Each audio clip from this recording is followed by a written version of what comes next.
खैरियत तो है ना भाई? फिर कुछ हुआ है क्या?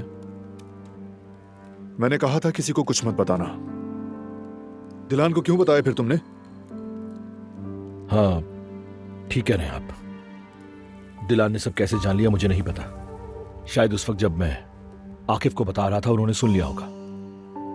आकिफ को फोन क्यों किया? क्योंकि अगर मैं उसको नहीं बताता तो सारी जिंदगी पछताता रहता। मैं अब नहीं चाहता कि आपको कुछ हो। मैं यहां बैठकर तमाशा नहीं देख सकता भाई।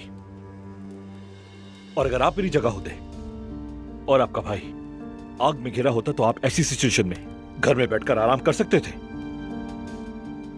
अगर मैं आपसे यही सब कह रहा होता तो क्या आप मेरी बात इतनी आराम से मान लेते?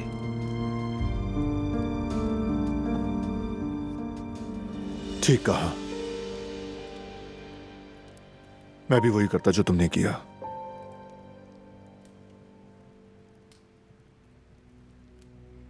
बहरान, क्या अब हम बात कर सकते हैं?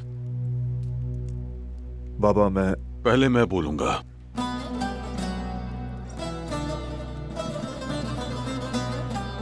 आज तक मैं तुम्हारे हर फैसले के पीछे खड़ा रहा। तुम पर, तुम्हारे इंसाफ पर मैंने हमेशा भरोसा किया। हर बार तुमने खुद को हक पर साबित किया, मगर इस बार जो किया वो नहीं होना चाहिए था।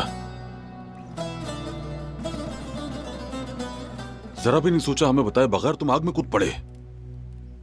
अगर तुम्हें वहां कुछ हो जाता तो वो आग हम सबको जिंदगी भर जलाती, हमें, हमारे पूरे खानदान को राख कर देती।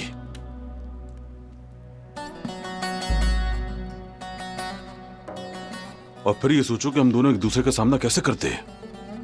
चलो छोड़ो हमें।